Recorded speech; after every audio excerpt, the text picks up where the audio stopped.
What's going on, everybody? Welcome into another episode of HBCU Huddle. I am CJ Hurt, joined alongside, usually he sits right here, but Mike is on the road. Mike, what's going on, baby? Hey, man, yeah, a lot going on, you know what I'm saying? And I'm going to represent, you know what I mean, HBCU. You know, it's that time of year. HBCUs are in the NCAA tournaments and other tournaments, man. So I can't wait for another great show. Let's do it, man. I'm happy and excited about today's show. Absolutely, absolutely. It's going to be a great show, as it always is. Fred McNair finally has a job. Fred McNair finally has a job. We've been off for about 2 weeks, and so we did want to make sure we hit that story up. But like you said, Mike, it's March Madness, man. It's time. I love it. One of my favorite sports times of the year. What is yours? Before we get into it, my favorite sports times of the year. I love March Madness. I love the Thursday, Friday games. I still love New Year's Day bowl games. And I love opening day in the NFL. What are your favorite sports days of the year? My favorite sports day, and they're so far and few between right now, but anytime you have a great championship fight, professional fight, boxing match on pay-per-view, man, that's my number one favorite thing. But we hadn't had, like, Tyson when he was in his prime, Mayweather, Sugar Ray Leonard, you know, all of these guys when they were in their primes, man, those were my days. But also like the month of September, you know what I mean? Because, the month of October, because you get NBA basketball back, you still have NFL football, you have the Major League Baseball World Series trending towards that level, and then it's just so many things going on. HBCU football is in homecoming season by then, so it's all good, man. But October is my favorite calendar month of the year, sports-wise. But a great boxing match is my favorite sporting event of the in one day. We both forgot to say Thanksgiving football and Christmas action in the NBA. Those days are also really, really good. I'm with you, Mike. I'm trying to think of the last boxer who got me excited for one of those big time fights. It was Lennox Lewis. Like after Lennox Lewis, I was kind of out of it from that point on. Well, take that back. That was the last heavyweight. I feel like Mosley, was big. Roy Jones Jr. was somebody who I followed. Floyd Mayweather for a good while, and then I was like, Floyd's never going to do anything. He's just going to tactician you to death. He's not trying to throw no punches for real. So then I got off of that train. But I'm with you on the nothing quite like a prize fight, especially if you were alive for like the Muhammad Ali, the Fraziers, the Tysons, the Holyfields, those types of people. If you were around for that, I imagine it would be a great, great time. Mike, HBCUs are in the tournament. Your Grambling State made the field. Just a little history before we get into this year's HBCU teams in the field of 68 on the men's side, and in the field of I think it's 68 also. I think women got a play in as well, and a couple of other tournaments around out there. HBCU men's basketball round of 64 appearances since 1985. 1985, for those of you who don't know, is when the field expanded to 64 teams and resembles more what it looks like today. We've had some play-in years, so we're not counting the play-in. We're just counting the round of 64.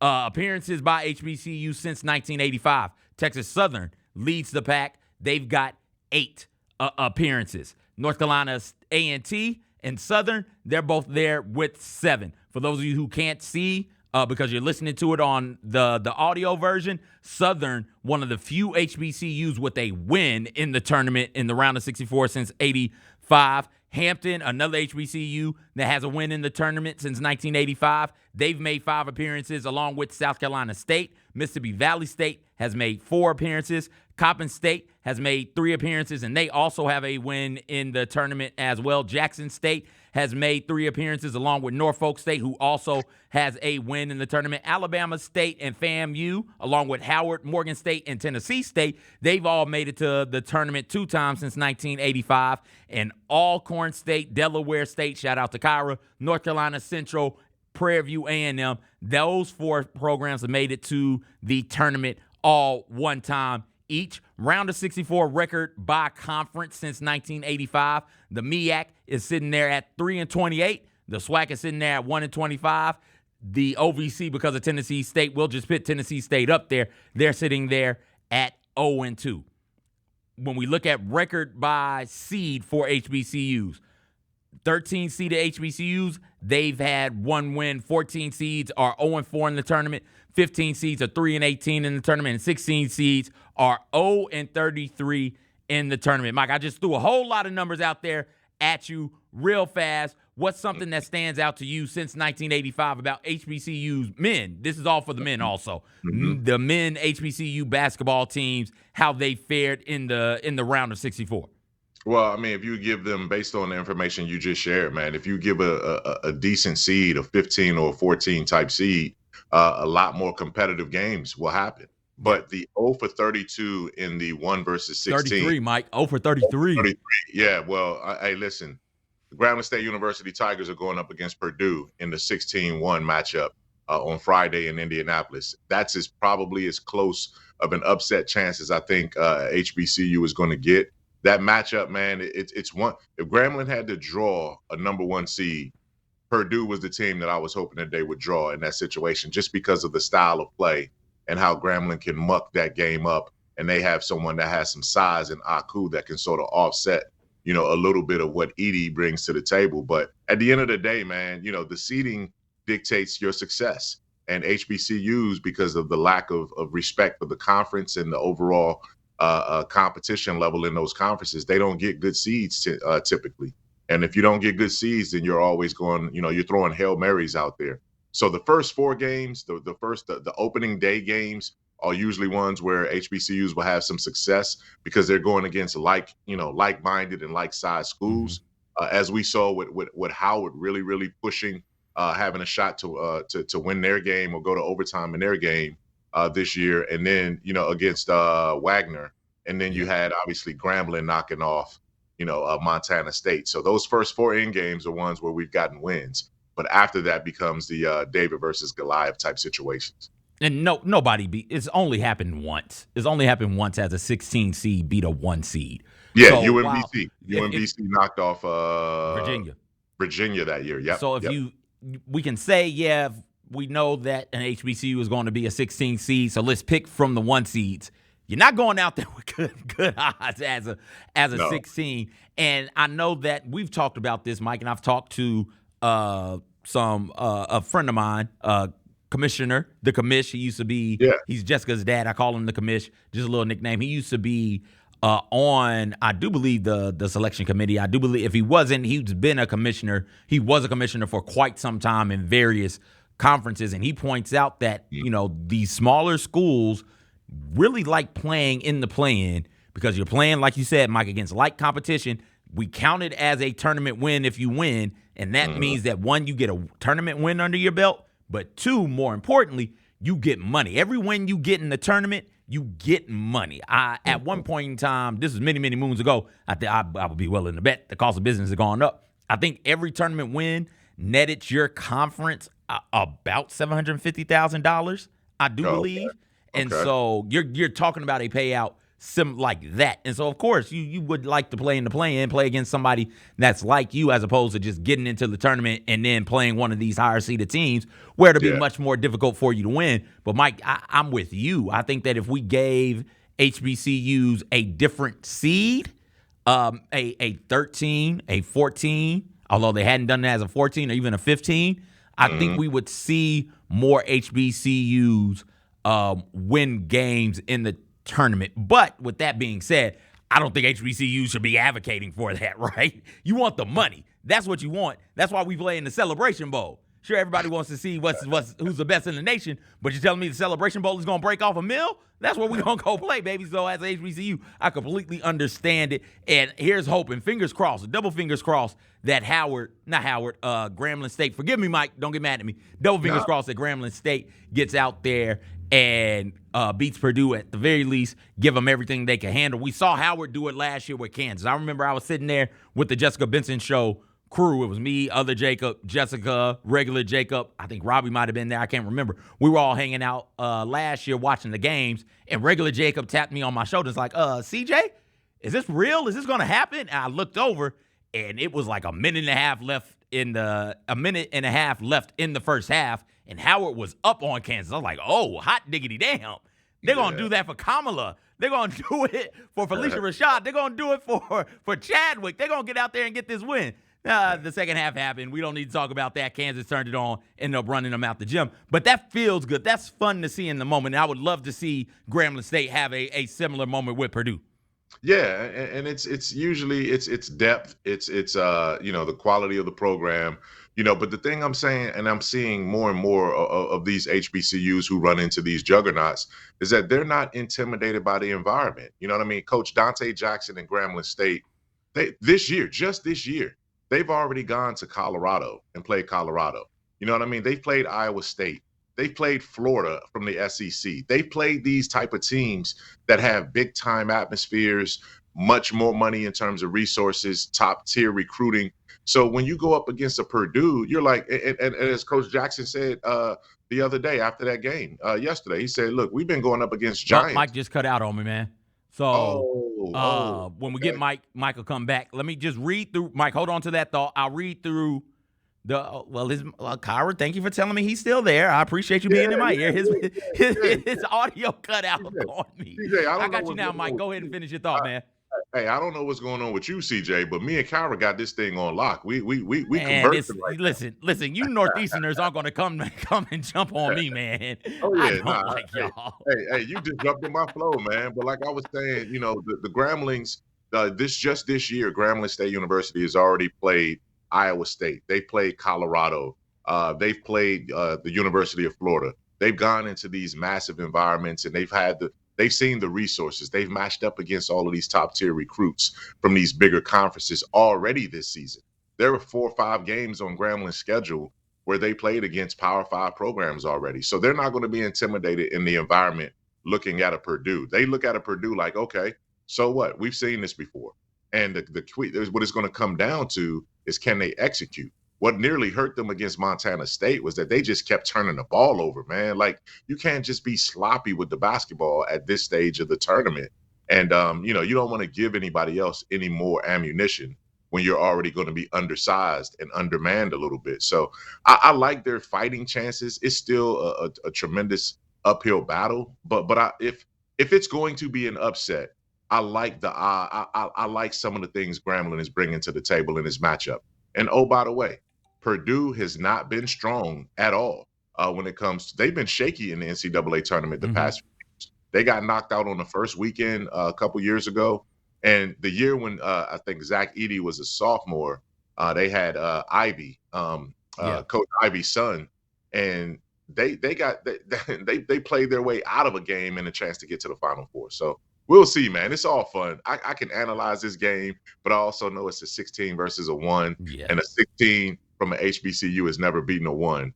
But history can be made, man, and let's see if we can make it. History can be made, and what a story it would be for Howard to pull. Not Howard. Why do I keep saying Howard? Damn it, Grambling. It'll be history for Grambling to pull this off. Let's talk about this is their reaction on Selection Sunday. Grambling won the SWAC regular season title. They won the SWAC tournament as well. It's odd to me that a Grambling team that won the SWAC regular season, an outright champion, won the tournament also, found themselves in a play-in type situation. But again, we talked about that already. They knew they were getting in, but it's always nice to hear your name called on Selection Sunday. 18-16 overall record. Not them.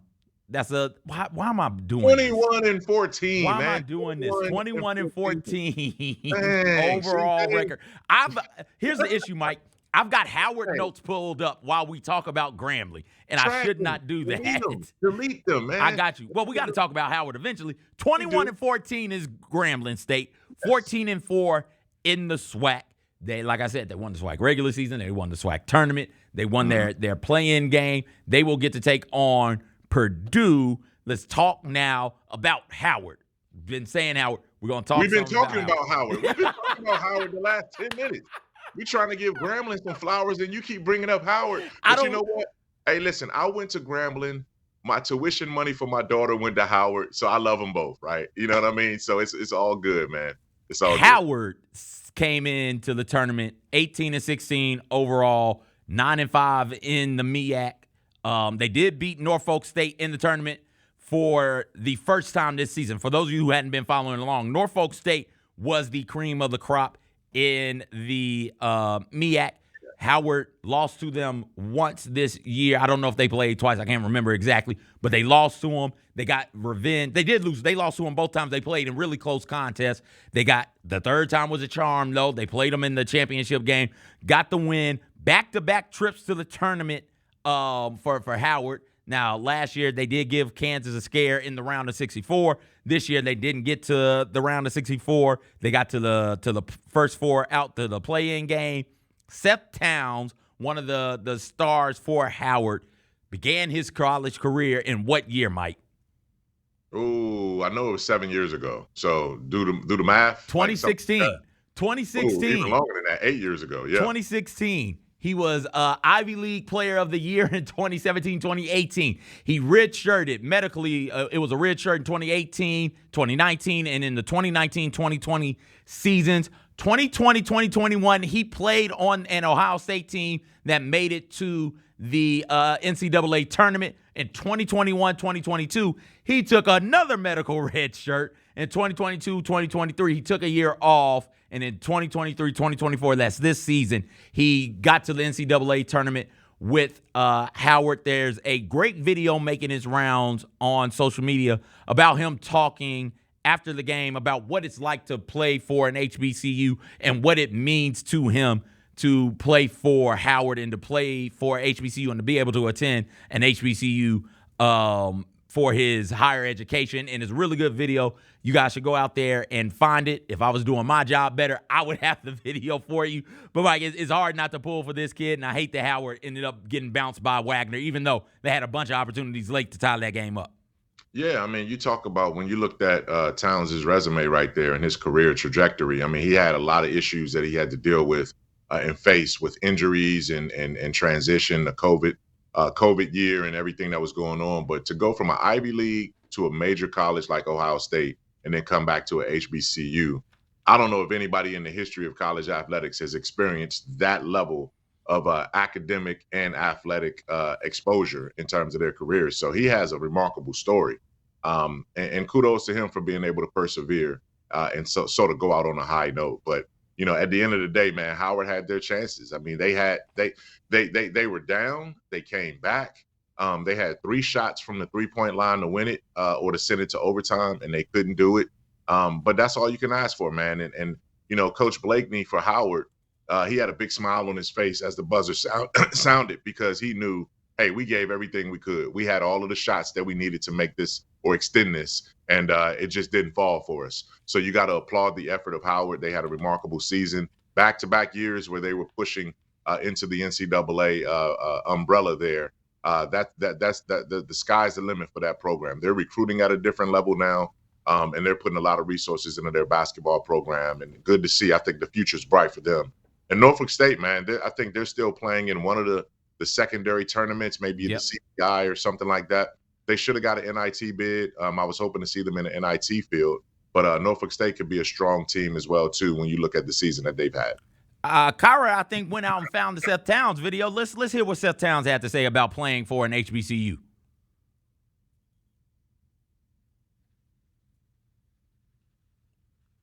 Do we got it, Kyra? Kyra tricked me.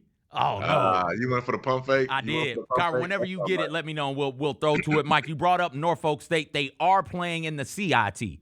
The first round of the CIT has happened. I think it happened yesterday. It might have happened today. I can't remember. No, it happened yesterday. Yeah, it happened yesterday. Alabama A&M knocked off Austin Peay. That's where my mama graduated from. Shout out Clarksville. They knocked off Austin Peay to advance to the second round of the CIT. They will take on, guess who, Mike? Norfolk State on March 23rd. Really?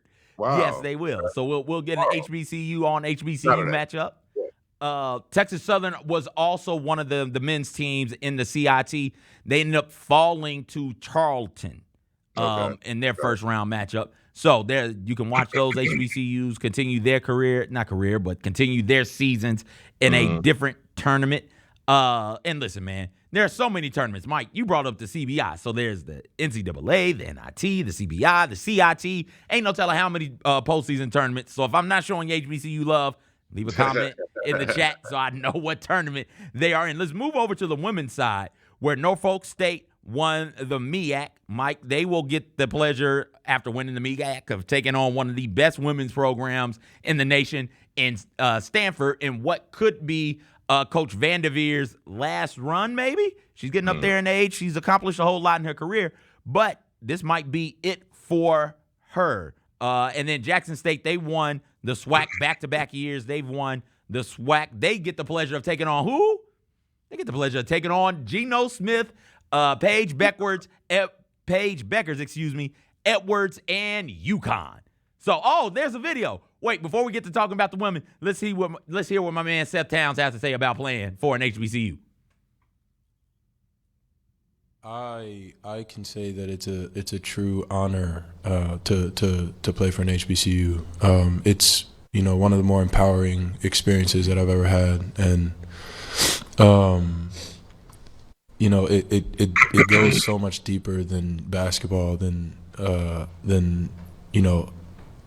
how we perform on the court. It shows up in the spirit that you see, in who we become as men. That's so much of why we had these breakthrough moments as a team. So much of why we look so deeply at ourselves in the mirror is because of how much it matters. Like how ingrained this has been, like, in our identity. And so we're playing for something that's so much bigger than us, and I think we all understand that.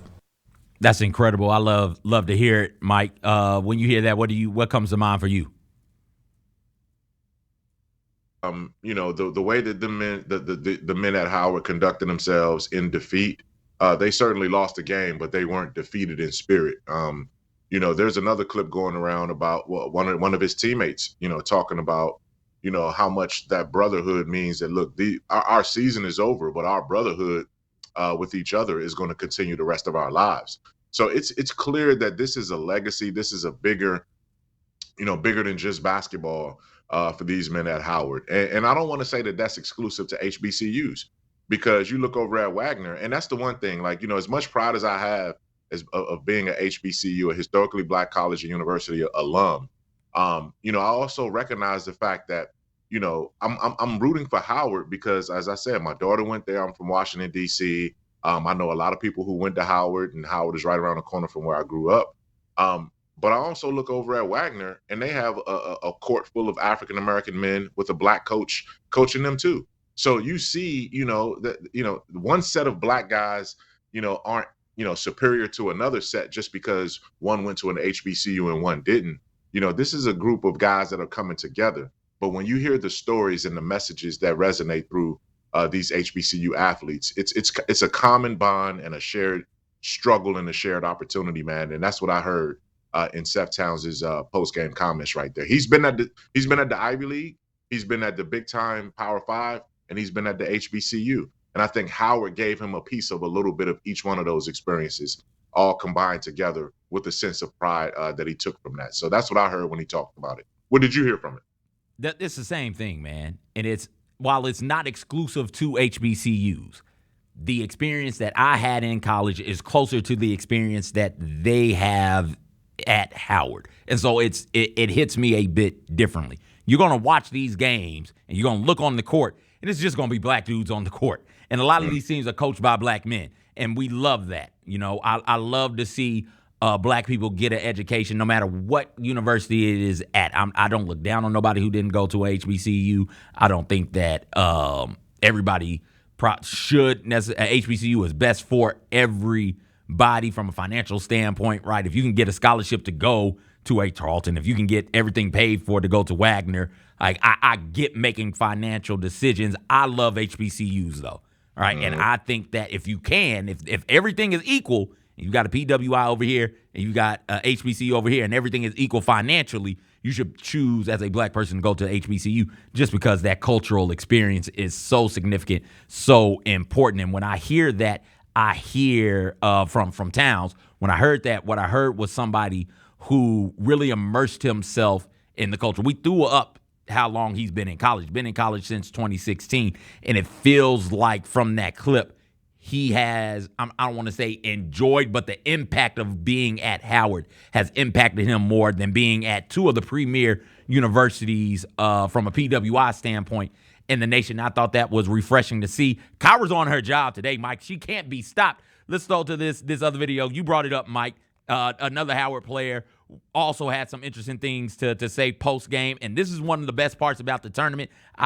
Everybody has players on their team who this is the last time they'll play competitive basketball. This is the last time they'll play competitive basketball at this level, and we can get in moments some real heartfelt emotions and some real introspection. Let's check it out right now. Just to reiterate,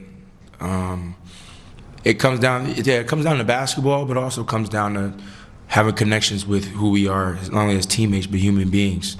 Playing on a basketball team is one of the more beautiful things in life because it gives you a group of brothers who have a common goal and it allows you to have a deeper connection past just being a teammate. So what we speak a lot about is having brothers. You want to have brothers. You're going to go through things with your brothers. You're going to have good moments. You're going to have bad moments. You're going to have moments where you're mad at your brother's mad at you, but you guys have to go through the Rocky Mountain and get over it. So, especially to reach that common goal. So, in a nutshell, that's basically what that was. Just understanding each other, understanding our whys, why we play the game, who introduced us to the game, what's carrying us through any type of adversity that we have, whether it's basketball-wise or in life in general, and just carry on and be able to lean on one another. That's Bryce Harris and his thoughts about playing basketball at Howard. And those things are so good to see and hear articulated, right? Mm-hmm. Like we know you and I know these things, Mike. I'm old as hell. You're not that old, but I'm old as hell, Mike. And sometimes you can look down on the younger kids like, oh, these 20-somethings, get off my lawn with all your hippity-hoppities and all your funny dances and stuff. Get off my lawn, you young, dumb kids. And then one of those kids sits down. Two of those young men sit down and talk in a really beautiful, wise, beyond their years sorts of way. And it's, I sit there and I kind of suck my teeth and be like, the kids are all right. They're good. They know what they're doing. They're good. Yeah. I love seeing that. It's the the introspection that they have. The way that they're able to look at life through the lens of major college basketball, and that a lot of times, man, if you follow through and you get that degree from Howard and you move on, you're going to be equipped not just to have experienced the heights of the NCAA tournament, but also what's next when you walk off that campus.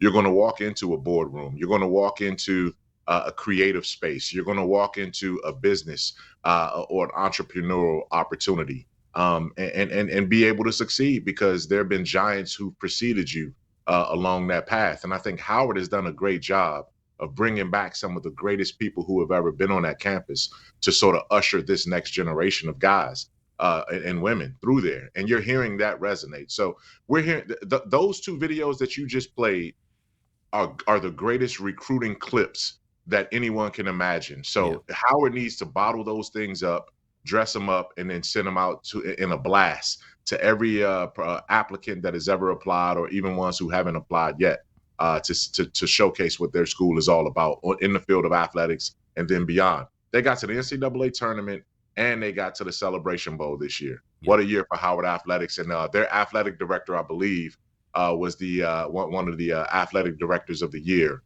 for the FCS level. So congratulations to Howard and everything that they've been able to accomplish. Before we get out of here, we're going to go back on the women's side. We mentioned that you have Jackson State taking on UConn in a matchup. And we mentioned that Norfolk State is taking on Stanford and what could be Tara Vanderveer, head coach for Stanford, one of the real pioneers of women's basketball, could be her last tournament run. There are also women playing in some of these other tournaments. North Carolina A&T will take on UNC Greensboro, UNC Greensboro in the NIT Thursday. Wait, today's Thursday, Friday at 6. And then your Grambling State Tigers, They're in the tournament. On the NIT side for the women, they take on Oral Roberts a little bit later on today. So we wanted to shout them out and wish them the best as well as they look to continue their prospective seasons. Mike, before we get out of here, I want to know your thoughts on Fred McNair joining the Southern coaching staff.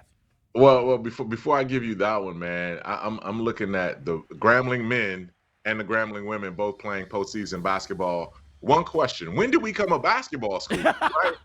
Like, we certainly weren't one when I was there. So whatever we're doing, man, the football program is down, the basketball program is up. Hey, I'm all for it, man. But Fred McNair, great to see him get a job. I don't think he's going to be a coordinator long. This is a pass through, a stop through. He'll be back as a head coach pretty soon, but that's not a bad gig to go help Southern try to win the SWAC West this coming season. Absolutely, absolutely. That'll do it for us this week. We're off next week. We'll see you in 2 weeks. For Mike, I'm CJ. Everybody take care.